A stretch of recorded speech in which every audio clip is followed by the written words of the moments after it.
Good morning, everybody. Welcome to Round 10 coverage of Grand Prix Sacramento. Brian David Marshall. I am joined in the booth by Jake Van Luna, and we are watching Dalton Hibbard. He's a Southern California player who's been playing the game for about 5 years, who loves the customizability of the game. You know, really find some purity in that original vision of Richard Garfield 25 years ago. Playing against Steve Rubin. Steve Rubin loves his trophy. Yeah. He won. Like you, he is a Pro Tour champion, and he kicks things off here with a Marauder's Axe, while Dalton Hibbard has a Druid of the Cowl. And green-black from Dalton Hibbard. Yeah, green-black was actually my first trophy in this format. I had no synergy at all in the deck. I just had a whole lot of Lich's Caresses and Strangling Spores and some card draw removal and some dumb fatties. Yeah, some big dumb idiots, and it was great. All right, so many Loxodon and line breakers were going around the table.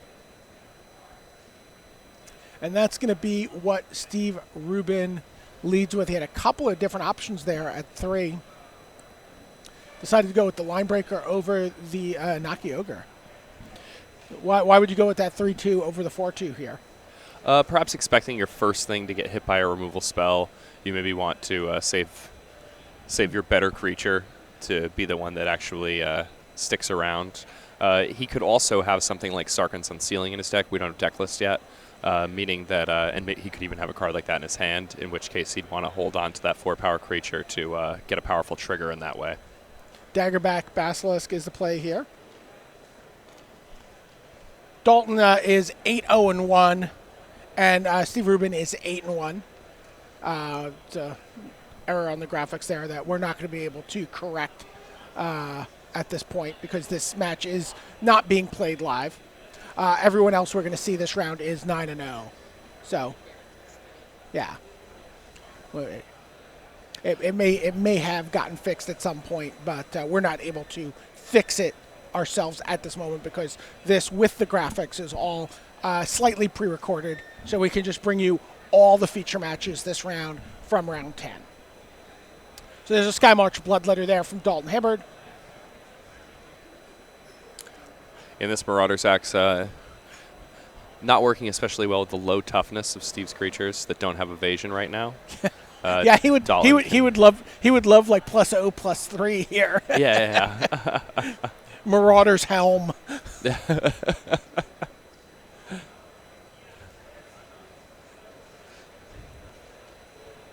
So he's going to spit some fire at that flyer. And that's a great card. Yeah, attack with his 4-2. And Dalton is not going to block. Druid of the Cowl, pretty essential to these kind of like more plotty, 1-for-1 kind of green-black decks, right? Yeah, it looks like he's at least splashing white for Hieromancer's Cage that's in his hand, and he also has a number of double black spells in hand, so here he's not really getting to abuse the power of that Druid of the Cowl. But it really is one of the best commons in the set in this draft format, in my opinion. The fact that it's a 1-3 means that it blanks a lot of the 2-drops that your opponent plays early once you're not tapping it for mana. Right. And the fact that you can steal the play from your opponent, essentially, or just jump a full turn ahead when you're already on the play, makes it really strong. Steve Rubin gives his opponent a 2-for-1 opportunity there. He puts Knightly Valor, or attempts to put Knightly Valor on his Ogre, but Dylan Hubbard had the Strangling Spores, and he gets the first real 2-for-1 of the match. Yeah, and if we had to look at this game, if Dalton does go on to win, I imagine that's going to be one of the turns that we really expect to be, or we really think of as a turning point in the game. Steve's already played this Axe, which is kind of like a lost card, and now he just got 2-for-1 to where he lost a decent 3-mana creature and a powerful 5-mana enchantment, all for 1 4-mana spell from Dalton. And here's a card that Steve Rubin does not really want to see, the Transmogrifying Wand. That wand is going to threaten to blank multiple Knightly Valors in Steve's deck, although he would get the token, I guess, so it would kind of come out in the wash a little bit. But if you could Transmogrifying Wand as an instant, it would be absolutely absurd. But it looks like this is going to be the first. Oh, it's a Bog Stomper. Oh, friendly gentleman there. Keep it as a pet. He's a gentle guy.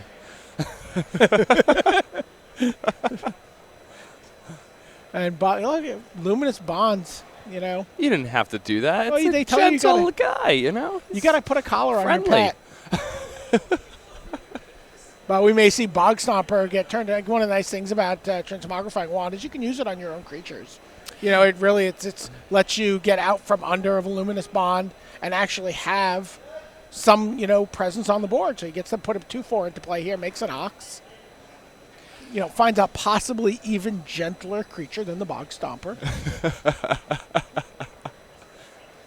Yeah, there are a few ways in this limited format where you can take advantage of the fact that your opponent used a card to Luminous Bonds your creature. Things like Blood Divination, Transmogrifying Wand is another one. Yeah, we see a looks like a handful of removal there for Dalton Hibbard. He's going to play a Gargoyle Sentinel. And says go. And Steve Rubin has plenty of mana, but nothing really to do with it here. No creatures to equip with the Axe. And we're going to unlock the Hierophant's Cage now with a Manolith. That was the draw for Dalton Hibbard. But he's going to attack with the Sentinel, the Ox, and the Druid. And now he will have access to white mana next turn, should that come up.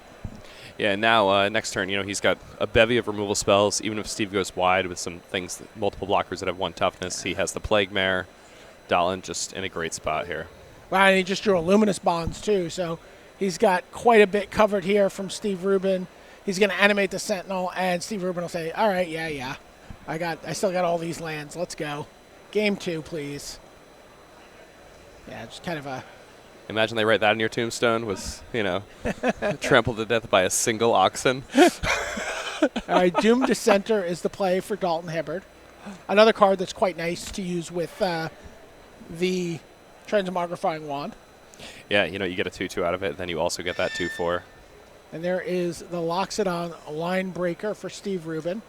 There's Manolith. So all 3 colors of mana, technically all 5 colors, available for Dalton.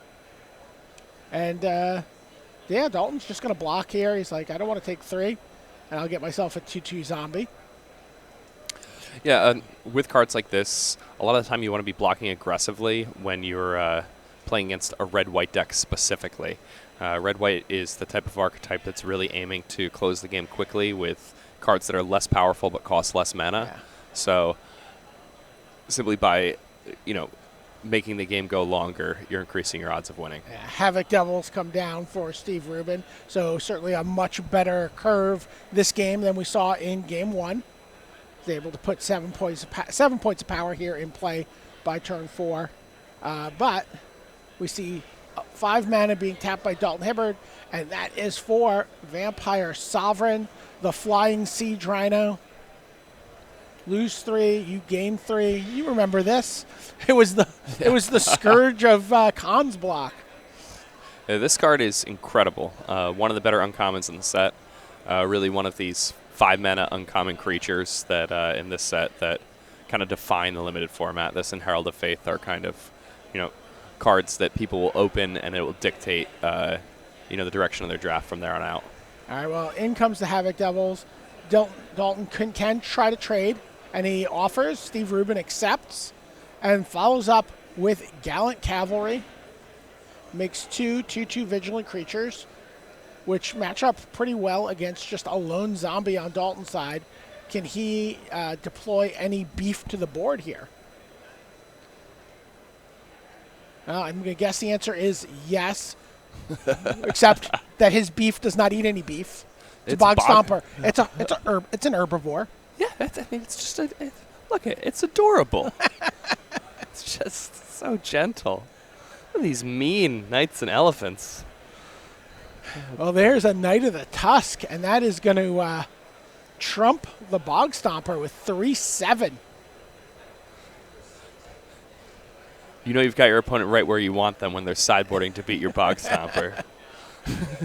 All right, there's a Skymarch Bloodletter, and there's a Bristling Boar, and Dalton is down to 1 card in hand. not all the removal we saw. Just he's like he would have liked to have dispersed his removal across 2 hands. Like, I had 4 removal at the end of the game 1. Can I get like 2 and 2? Anyway, Dalton's deck is kind of the quintessential, Abzan limited deck where, not much synergy, fine playable creatures, and every good removal spell he saw in the draft. Yeah. Luminous Bonds from Steve Rubin for the Bog Stomper. But, and Dalton's pretty happy to just attack in the air here with the Sky March Bloodletter.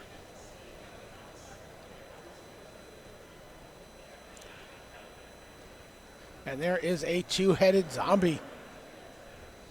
The menace creature makes life a little more difficult for Steve should Dalton decide to send more creatures into the red zone. I've been happy with that card. I think a lot you mentioned that yesterday in Seal, but you also like it in draft here. Yeah, I like most of these 4-mana common 4-power creatures that different colors have. I like the Boar. I like Havoc Devils. I like 2-headed zombie.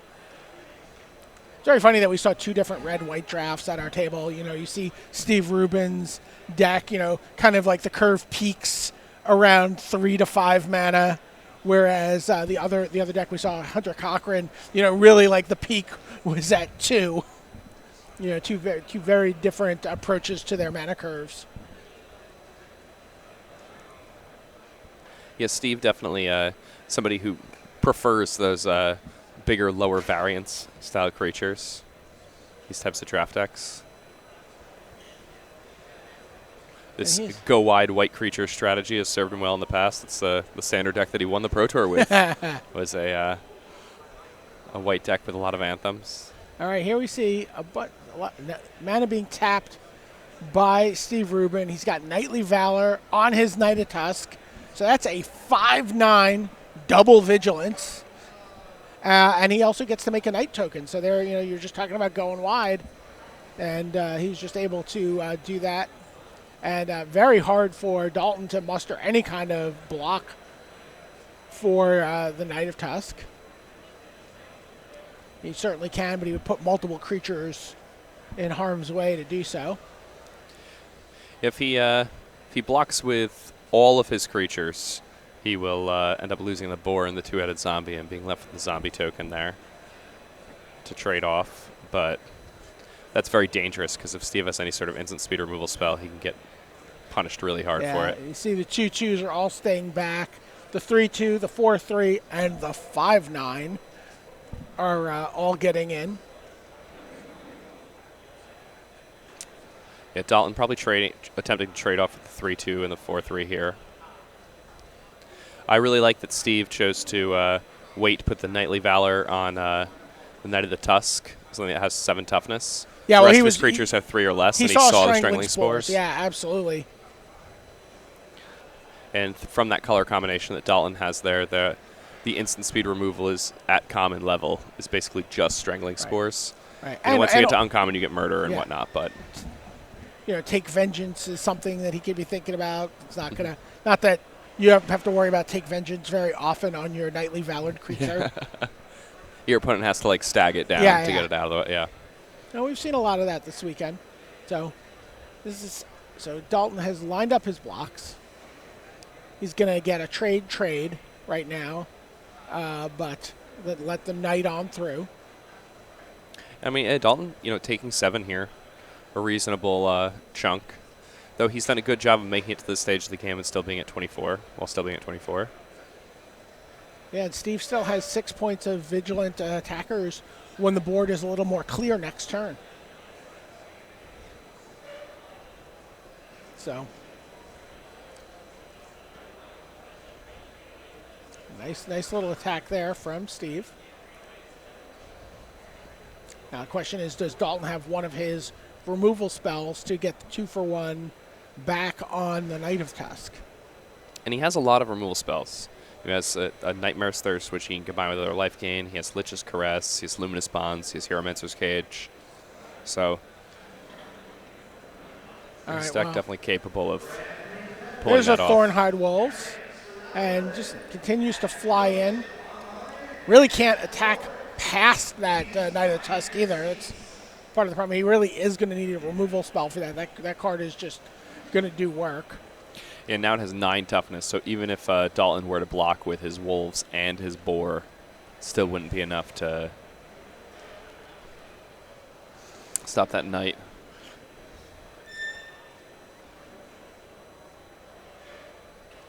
Let's see, the knight is riding on a elephant. Yeah, he's asking why anyone would need a horse. And the reason this knight rides on an elephant is because a horse cannot handle a butt that big.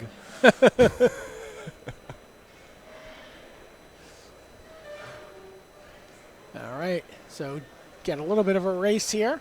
Dalton's still able to peck away in the air, but Steve presenting a very difficult question on the ground with that Knight of Tusk every turn.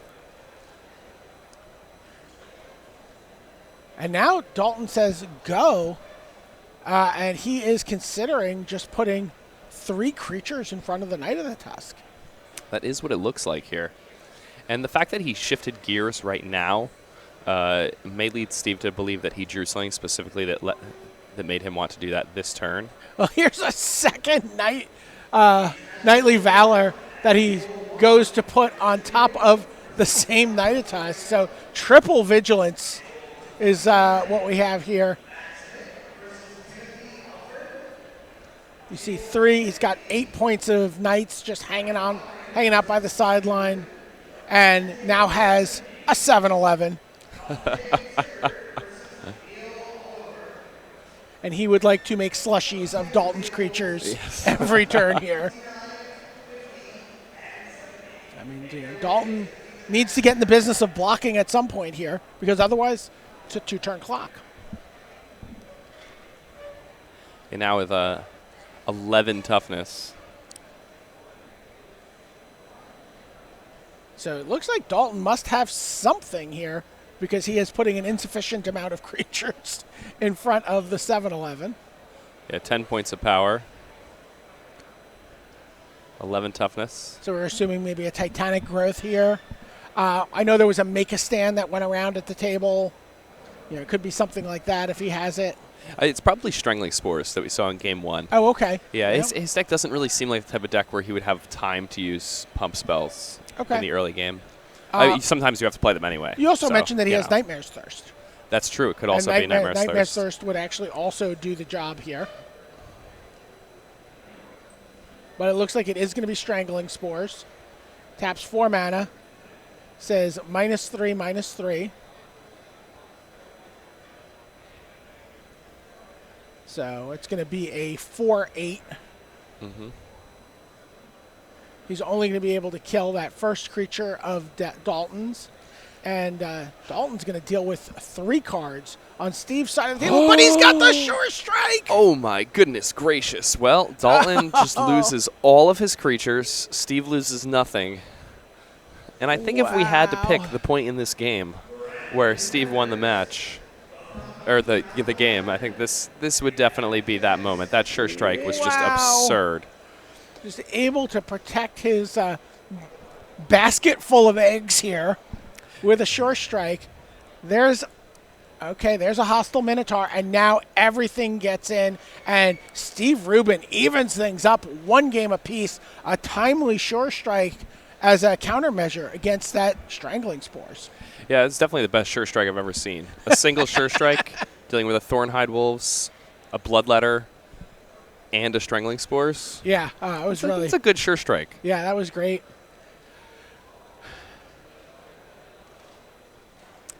Uh-oh. It looks like Dalton Hibbert does not have mana, and that is one thing his deck... there are some decks in this format that can survive on 2 to 3 operating mana. Dalton's is not one of them. Not at all. He kept a 2-land Manolith hand. Perfectly defensible to do so. And Steve Rubin gets the first creature on the board in a 4/3 Havoc Devils with Trample, and Dalton is discarding to hand size here. And a Demanding Dragon is the play from Steve Rubin. He's going to Lava Axe his opponent. Yeah, Dalton already down to 11 here. Wow. Just took 9 last turn. That's crazy. And there's a Gargoyle Sentinel, but it's a little too late. Oh my God! Invoke the Divine from Steve Rubin. That's it. Sure Strike, and that's the match. Look at that game 3 from Steve Rubin.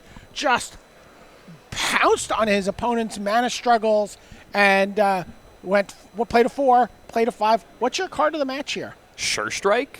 Yeah, I have to agree with you. That Sure Strike was just magnificent. Protected a Knight of the Tusk, enchanted with 2 Knightly Valors, and got 2 of his opponent's creatures and a Strangling Spores in that exchange. Yeah, I mean, a 3-for-1 off that Sure Strike in game 2 where he killed a 3-mana creature, 5-mana creature, and got through a removal spell. Also, in the third game, it just won him the game a turn early. He just used it. He didn't need it, but yeah, he just used it as a way to accelerate his clock by half a turn. So great job there by Steve Rubin. We'll be back with more Round 10 Magic right after this.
Hello, welcome back.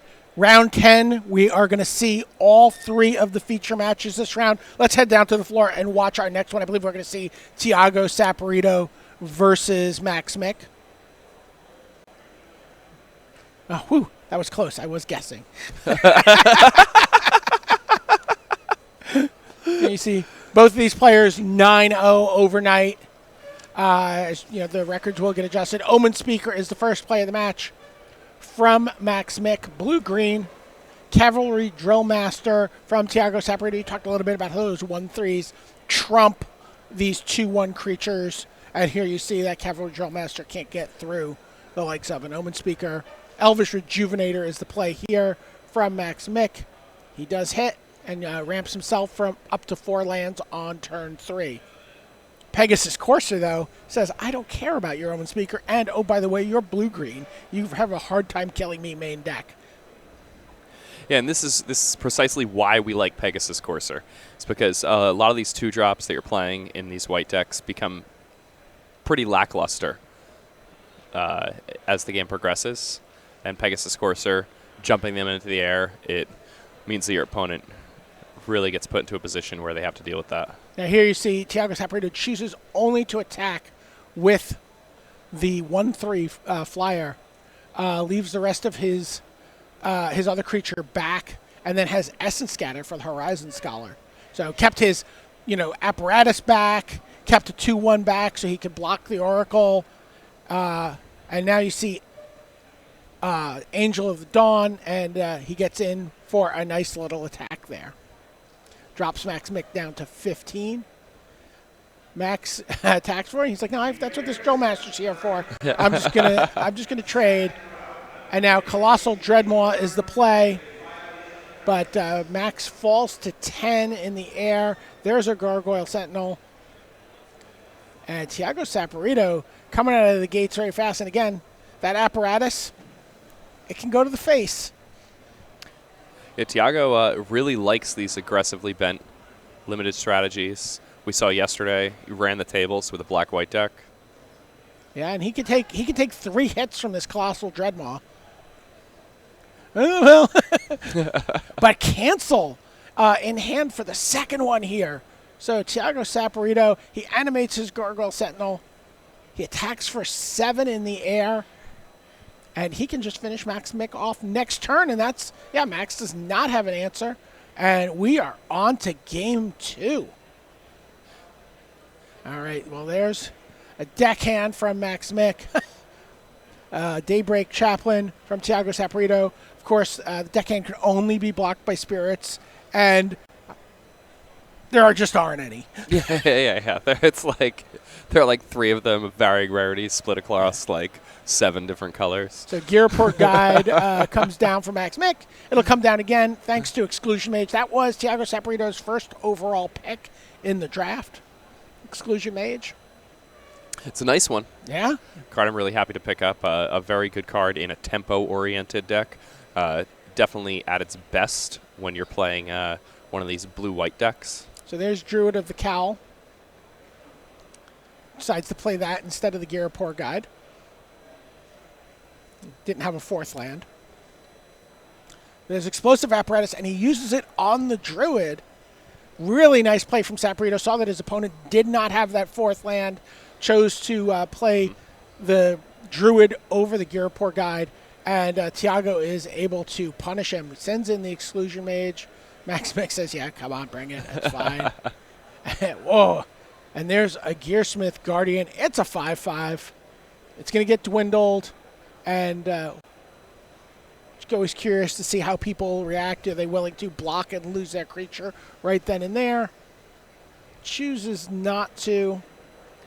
Yeah, for what it's worth, Thiago has a number of cards that could bounce that artifact creature back to his hand. Therefore, or even and for one alpha attack, bounce the Dwindle possibly. Yeah. Right. Yeah. He could disperse that Dwindle and then attack for a whole lot of damage out of nowhere. Yeah, but Max is still scuffling for mana, and Thiago Saporito is able to start attacking with the Snapping Drake. The deckhand trades for the Exclusion Mage, and there's that Gargoyle Sentinel that did so much work for Thiago Saporito in Game 1. And things are looking pretty bad for Max. We saw multiple Dreadmaws in his deck, and he's turns away from being able to cast any of those.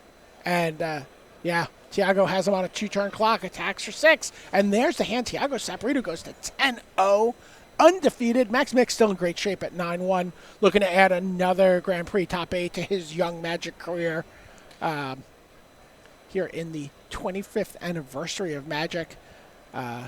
Game that has played a role in his family's life for a long time. Of course, his dad, one of the original designers of Magic. All right, well, we have more Magic for you now. We watched Hunter Cochran draft. He is also 9-0, and that does get corrected a little bit later in the round here. Richard Liu, also 9-0. We watched Hunter Cochran draft a very aggressive red-white deck, just very, very different looking than Steve Rubin's. How did his deck end up getting built out? Are you looking at it? I am. So he is playing the Lava Axe. He's playing all of the Pyromancers. He is playing both of his Rustwing Falcons. He's not playing the Knight's Pledge. Okay. He didn't go that deep. But he went pretty deep. So Viashino Pyromancer is the lead play here for Hunter Cochran. Gets 2 points of damage in. And Black-White, we may have found the Regal Bloodlord deck with Richard Liu. Richard Liu has 3 copies of Regal Bloodlord. Oh, my gosh. And he didn't need to invest a high draft pick in any of them. He did not. They were just flying around the table. Shock takes out Child of Night here. And this is definitely going to be a rough matchup for Hunter Cochran because not only is Richard Liu at a relatively similar mana cost in terms of the way he's going to be playing the game, but a lot of his cards incidentally gain life. And Hunter's whole plan is to win the game before the opponent can really establish themselves on the board. Well, there's a Leonin Vanguard from Richard Liu. He'll happily trade that for a Viashino Pyromancer.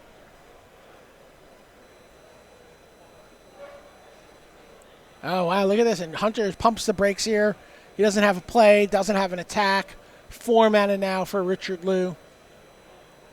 And it looks like, is that a 2-headed zombie? It is. So there's a 4-power menace creature on the board for Richard Liu. 4th mana. Okay. Dwarven Priest gains 2 life for Hunter. He's up to 22. And it matches up reasonably well against this 2-headed zombie. Now, blocking the menace creature with both creatures means that Richard's only going to get to kill the priest. All right, well, let's see what happens. So the 2-headed attacks. Hunter's like, I'm not interested in getting into a fight here with all your untapped mana.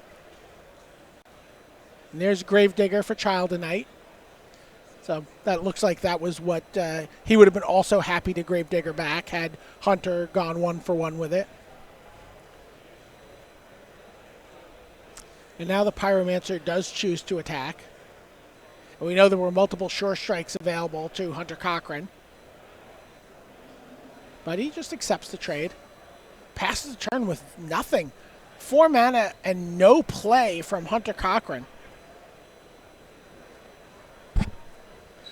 Worth noting, we saw Hunter Cochran take a pair of Trumpet Blast, and he's valuing those pretty high earlier on in the draft. He ended up not with a lot of token production, with a decent amount of removal. He's not playing either of those. Okay, all right, good to know. Oh, there's a Fire Elemental, so he did end up playing to the bigger, higher end of his curve. He also does have a Laughless that we saw him draft, 6 mana, so... All right, lots of action here. Liliana's contract. Richard's going to, if you're going to gain life, you might as well do something with it. How about drawing 4 cards? I'll draw 4 cards. That seems like a fun thing to do. And Liliana's by the way, contract, not really the card you're looking for against a deck like Hunter Cochran's in most situations, but... now we're going to see a Sure Strike protecting Fire Elemental in combat with that 2-headed zombie. There was a little bit of life gain there, by the way, for Richard Liu with the Leonin Vanguard. You see one of Richard's best cards in hand there, Cleansing Nova. Oh, that's right. I forgot about that card. Well, here's a Regal Bloodlord. He's going to gain a little life because of the Shield Mare. He's going to gain a little life from that Leonin Vanguard. Yeah, and important to note with the Bloodlord is that it triggers on every end step. So if you're gaining life on your turn with a Vanguard and then getting a bat, then it would behoove you to save an activation of something like a Vampire Neonate for your opponent's turn so that you could also get a bat on their turn. All right, well, Hunter just attacks with his Fire Elemental. Yeah, really no good blocks here for Richard Liu. He could choose to chump if he wanted to. Yeah, he does. He's just going to put a token in the way. Oh, and there's Laughless, the Dragon Queen. So is there something that Richard Liu can do here? Well, it may just be a Cleansing Nova. It looks like he's got options. Oh, how about Murder? That's a nice one. How about a little Regicide?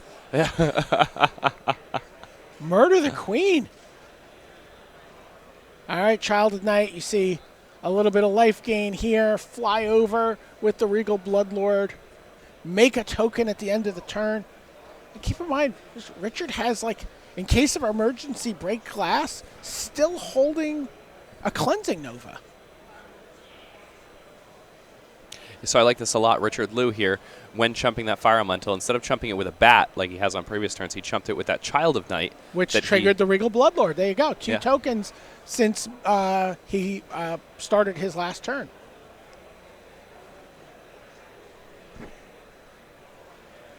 So I think we're going to see a Macabre Waltz here from Richard Liu. He's going to get back Child of Night and probably, I guess, two-headed Zombie was the only real option there. And now flies over for 4.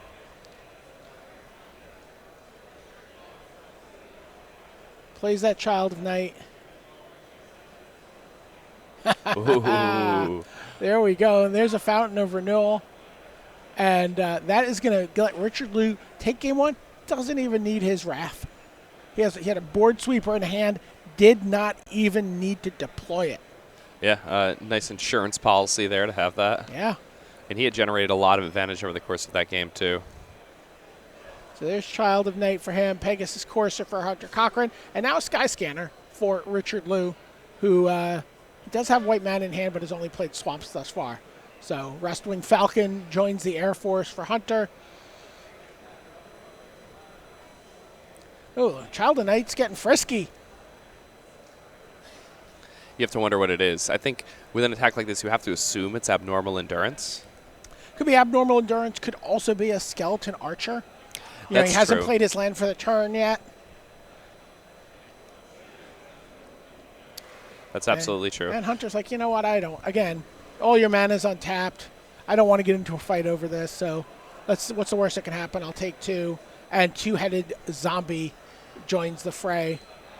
Hunter pecks away for 1, and he's got a Fire Elemental that's threatening to take to the air next turn.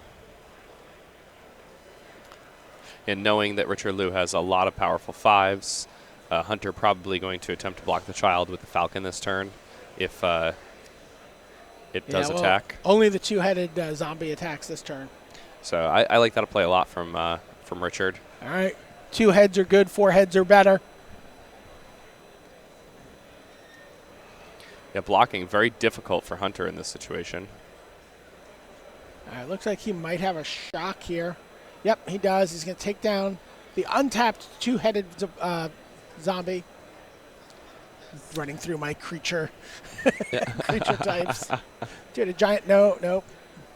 And just gets in with the Rustwing and the Fire Elemental. Does not need to put the Pegasus Courser into combat because it can keep the Child Knight and the Sky Scanner at bay. Richard Liu, if he does have an abnormal endurance, he does not. So it was Skeletal Archer, as you predicted. And there it is. Skeleton Archer finishes off the Pegasus. But, still doesn't really have an answer for that Fire Elemental. Yeah, his answer is, I'm racing you. Yeah, and he is winning the race at the moment. 3 cards in hand for Hunter Cochran. Lays him down in front of him. We know he's got multiple sure strikes. Possibly could have brought in something like a Trumpet Blast here. If he realizes that he needs to just have like kind of like an explosive output of damage. Yeah, maybe bring in like Goblin Motivator, Trumpet Blast. That just go for the full blowns. All right, has a Lathless though. It's a nice one. Lathless, one card left in hand afterwards. Does Richard Liu have a removal spell for the mythic rare? He's got a Gravedigger. He's going to get back a Child of Night, and he is just going to try to go wide around that dragon. Gets in for 4 with the zombie. Lathless could do nothing about it. The queen did not deign to block a menace creature. She could not. All right. Sky Scanner gets in the way of the dragon. Viashino Pyromancer comes down. We've got a good old-fashioned race on our hands here, Jake. Yeah, and interestingly enough, so that 2 damage from the Viashino Pyromancer put Richard down to 9, and with the 6 lands that Hunter has in play, that Lathless can become a 9-power flyer. So suddenly Richard in a pretty dangerous situation here. Right, he may need to just like chump attack his Child of Night in here to gain some life if he does not have a removal spell right now for that dragon. And that's what he does. So we see double block on the 2-headed, and the Fire Elemental attempts to eat the Child of Night. That's going to get Richard up to 11, though. And then, a Regal Bloodlord comes down. There was life gain, so he gets to get a bat at the end of the turn, which has got an immediate job, get in the way of that dragon. And now, Hunter Cochran has just a Fire Elemental standing between him and being able to force a Game 3.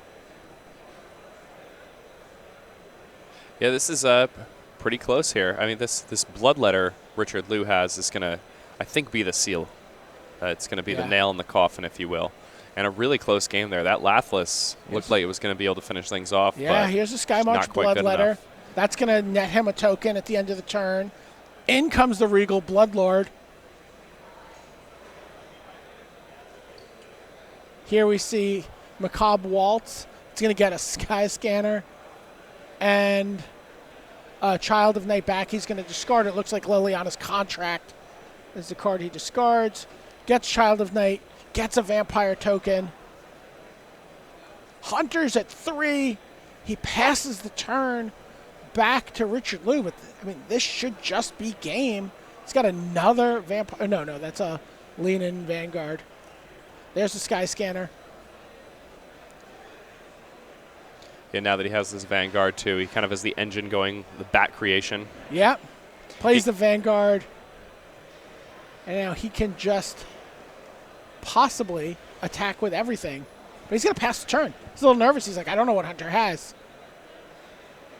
Hunter's like, I've got a Shield Mare. I've got a way to climb back in here. Hunter goes up to 6. He also has a Shield Mare. Yeah, his Shield Mare is a little better. There are creatures that can't block it on the other side. Well, yeah, you see Richard Liu counting up 1, 2, 3, 4, 5, 6, 7, 8, 9. 1, 2, 3. So the math is pretty simple on its face. And now Hunter Cochran extends a hand, and Richard Liu goes to 10-0. We were wondering where those Regal Bloodlords were going while we watched all 3 drafts at the table. Nobody we watched drafting had any interest in them, but Richard Liu scooped up a lot of nice little, black and white life gain creatures. We saw the Shield Mare, we saw the Child of Night, we saw the Lean-In Vanguard in his deck. Just put Fountain of Renewal, put together a really nice little package there, and was able to really punish that red-white aggro deck from Hunter Cochran. Yeah, Richard's deck seems incredible. One of the biggest complaints about this format in some ways is that the synergies aren't powerful enough for people to really force them and build around them. But, Richard here has managed to really push the synergy to the max. And with 3 copies of that Bloodlord, his deck looks real nice. And I think he has enough removal to go along with that synergy that he's going to be my favorite to win this draft pod. Yeah, I was just thinking the same thing. All right, well, we've got more magic coming up for you. We're going to bring in TJ and Paul Rietzel, and they're going to bring you through round 11 as we make our way through the first draft here in the morning of Grand Prix Sacramento.